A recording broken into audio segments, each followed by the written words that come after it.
কবিগুরু রবীন্দ্রনাথ ঠাকুর বলেছিলেন যে অনেক টাকা খরচ করে অনেক সময় নষ্ট করে বহু ক্রোশ দূরে মাইল মাইল পথ পাড়ি দিয়ে সৌন্দর্য দর্শনের জন্য আমরা কত না জায়গায় যাই।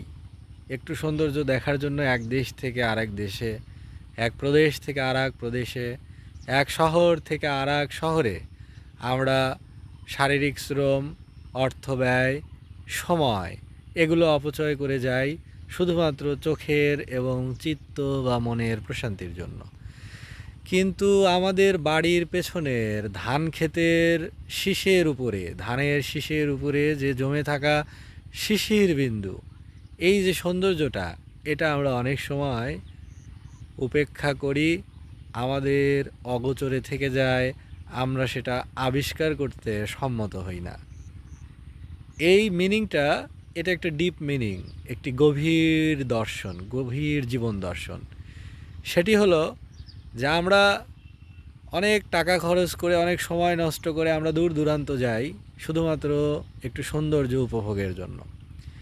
কিন্তু বাড়ির পাশে যে সৌন্দর্য আছে, এই সৌন্দর্যটা আবিষ্কার করার মতো চোখ হয়তো আমরা তৈরি করিনি, বা সেই সৌন্দর্যটা আমরা খুঁজেও দেখিনি যে এটা কতটা সুন্দর। এই জন্য ইংলিশে একটা কথা আছে, beauty lies in the eyes of the beholders. Beholder শব্দের অর্থ হলো দর্শক, যিনি দেখেন, তাকেই বলা হয় বিহোল্ডার। তাহলে বিউটি লাইস অর্থাৎ সৌন্দর্য নিহিত থাকে, অর্থাৎ সৌন্দর্য কোথায় নিহিত থাকে? কোনো জিনিসে থাকে, নাকি যে চোখটা দেখে সেই চোখে থাকে? তো বলছে যে সৌন্দর্য থাকে চোখে, অর্থাৎ চোখ দিয়ে যে সুন্দর জিনিসটা খুঁজতে থাকে, সৌন্দর্য বোধ যার ভিতরে আছে, সেই সৌন্দর্যটা দেখতে পায়। সৌন্দর্য সবখানেই আছে, কিন্তু ইট ডিপেন্ডস অন দ্য বিহোল্ডার্স, যে তিনি কি সৌন্দর্যটা দেখবেন নাকি নেতিবাচকতাটা দেখবেন, তিনি কি অসুন্দরটা দেখবেন না সুন্দর জিনিসটা দেখবেন।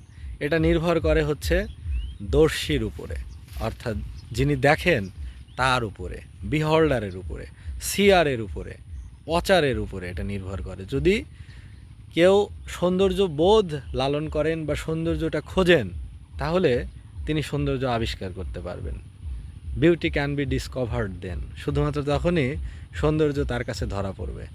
আর চোখটা যদি তৈরি না হয়, চিত্তটা যদি তৈরি না হয়, তাহলে অনেক বিউটি আশেপাশে থাকবে, but you can not explore, you can not discover them, কিন্তু সেটা আবিষ্কার করা সম্ভব হবে না, সেটা টেস্ট করার যে অনুভূতি, সেটা থাকবে না।